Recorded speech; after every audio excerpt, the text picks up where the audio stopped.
Hey there folks, this is Josh, Stoney Ridge Farmer. Welcome back to another fun and exciting day here on the Stoney Ridge Farm. It's going to be a fun and exciting month here on the Stoney Ridge Farm because we're firing up the incubator, and inside the incubator we're going to put these little eggs. What kind of eggs are they? Come along today as we teach you how to incubate pheasant eggs. It's going to be an awesome time. This can also apply for chicken eggs. We'll show you the equipment. We'll talk about everything we're doing to ensure success on the hatching, and you'll get to see the hatch at the end of the video. Awesome.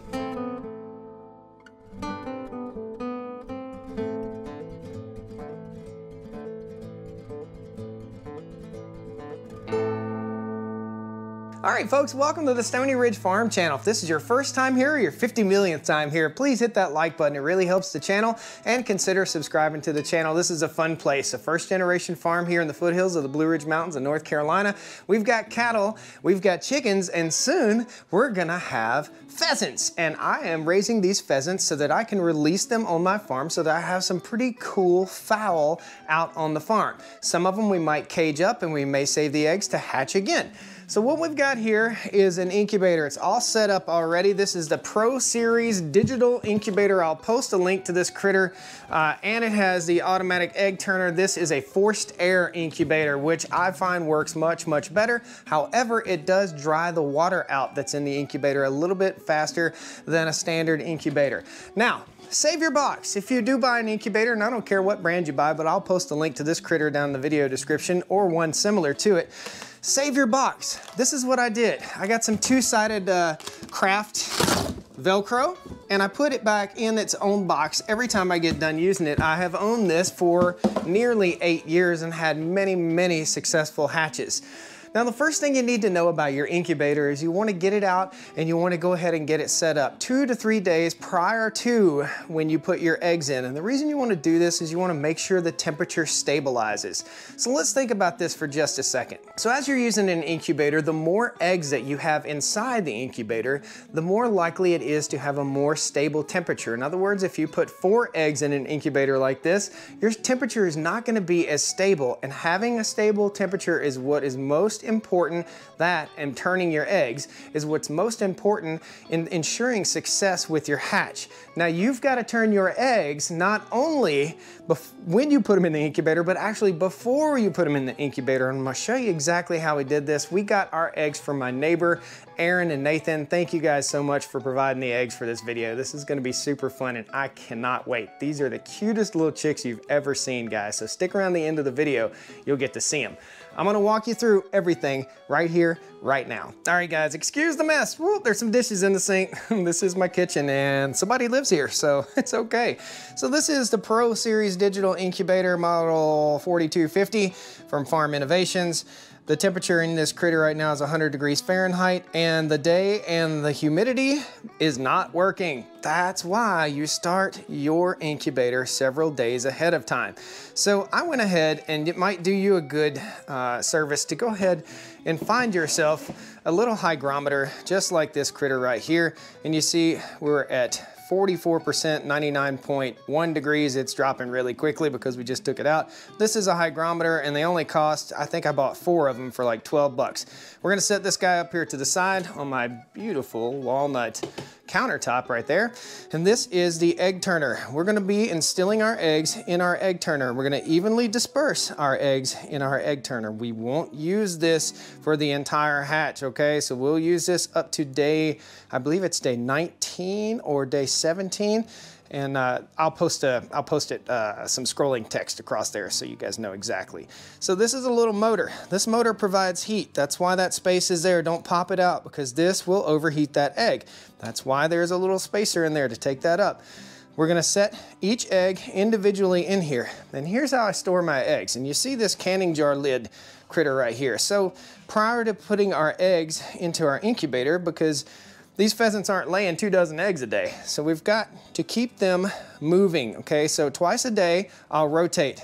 I'll just turn my carton just like this, and you can use anything. You can use an old bottle cap, a shoe, it doesn't matter. Whatever you're using, you just want to keep them turned until you can get them into the incubator, okay? Down here inside the incubator, and this is a free-floating device, okay? So it just fits right inside here. we'll slip it out. This egg turner constantly runs, okay? So we'll slip it out because we're gonna reload our water real quick. Show you guys exactly how we do that. So there are troughs. There's a water trough here and a water trough that goes right along there and another one right there. Okay, we want to keep those full of water. They're about 3/4 of the way full right now. And our goal is to get our humidity somewhere between the 45 to 70% range. Now, understand that this water has to heat up also, so it's got to warm up too. We're gonna put a little bit of warm water in there right now. I save everything. This is from wonton soup, so I'll pour a little bit of this in there, like so. Get her all the way topped off. We'll top this guy off, like so, and we'll also top this guy off. And you may have to do this a couple times during your incubation period, and especially during the hatching time. So we're gonna go ahead and we're gonna put our egg turner back in place, gently and carefully. Want to make sure it's well grounded in there, okay, just like so. And this is styrofoam, pretty simple stuff with a little plastic liner on the outside. There's a notch cut out right here for our cord to go through so we don't lose much heat. Underneath here, we'll show you just how all this works. So underneath here, this is a heating element. This is a little fan, like a computer fan. This is our sensor for our humidity that's not working right now. And this is our temperature sensor. So it's a good idea, like I said, to have a hygrometer like this because you can actually babysit the temperature and the humidity with two different resources. So the more information you can get, the better off you'll be. And when we get done, we're gonna set this hygrometer right down in here where it will just ride right with the eggs.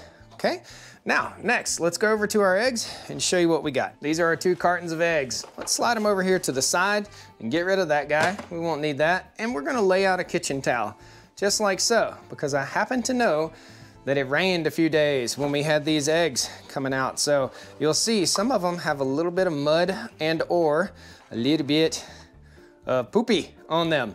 That's okay, but don't wash them, okay? One of the key elements to this is to not wash your eggs. So each one of these eggs is gonna have its own little unique characteristics, but what you really need to know is there is a pointy end and then there is a big fat end.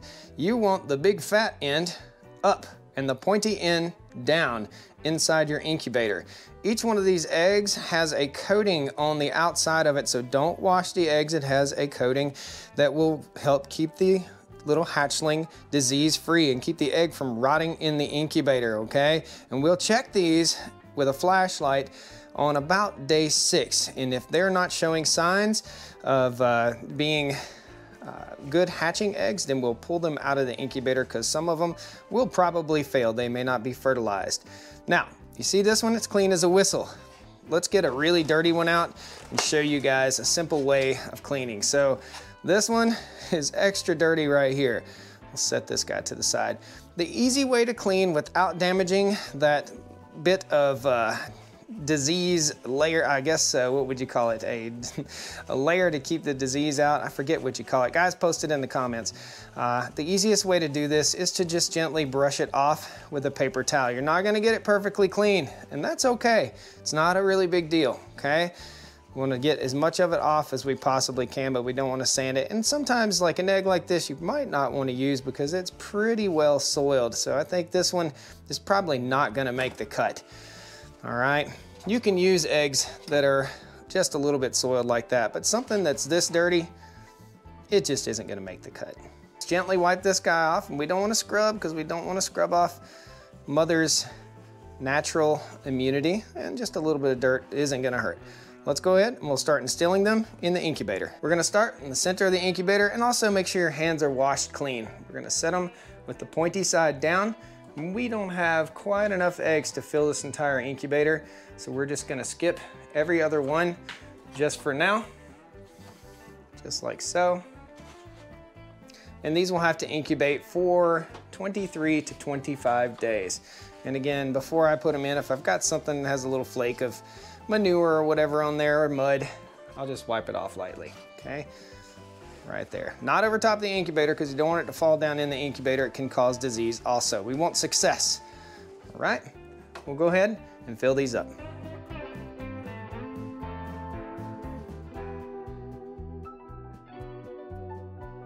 All right guys, you see what I'm doing here? I'm actually trying to get the eggs more in the center of the incubator. Since we don't have enough to quite fill the entire incubator full, we want to put them in the center, just like so, okay?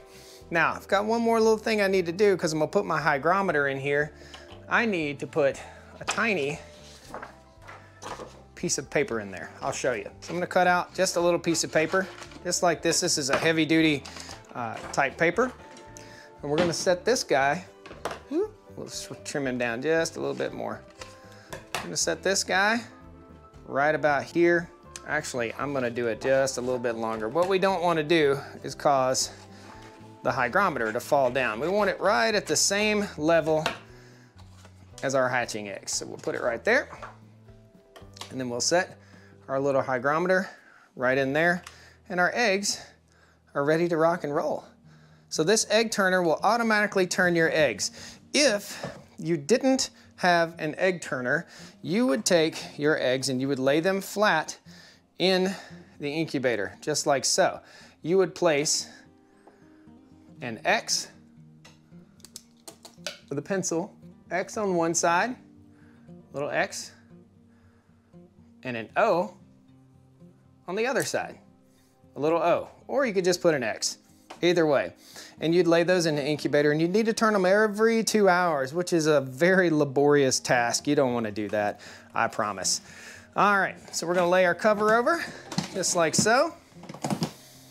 Now, it's good to keep the ambient temperature in your room just about the same. So if you like to keep your house at about 73 degrees, keep it at 73 degrees. Don't let it get down in the 50s at night or anything like that. You want to keep the temperature with these eggs at the most stable you possibly can. Now it shows our temperature is low. When this red light is flashing, we'll give it about 20 minutes and our temperature should rise up to its perfect 99.5. Again, guys, I like to use the forced air incubator because the temperature remains much more stable. So if you have the choice, get the forced air, don't get the old-timey kind if you can do that. It might cost you a few more bucks, but you'll be happier with the results.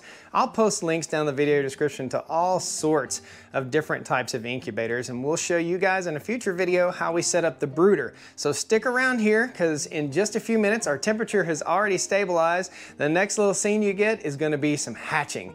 And then you'll get to see these cute little fuzzballs in action, guys. It's gonna be so awesome. Guys, it's day 23.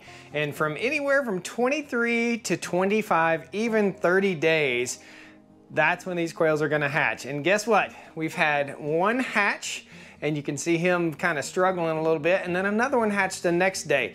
We've still got probably 7 or 8, maybe even 9 more eggs in the incubator. We're gonna leave those in there for probably 6 or 7 more days, but we've got to show you the new babies, and we'll get you a little close up of what's going on in the incubator real quick here too.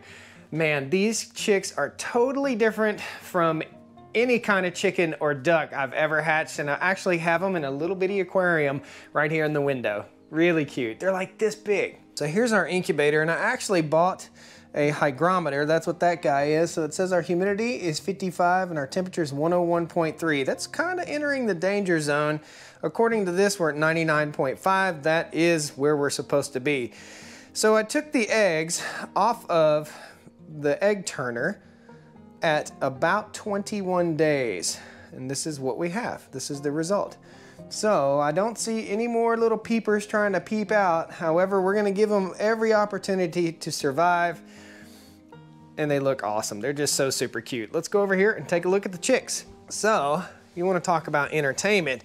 I don't even have to turn the TV on at night. Look at these little guys. They're a little bit skittish, and they look a lot different than baby chickens.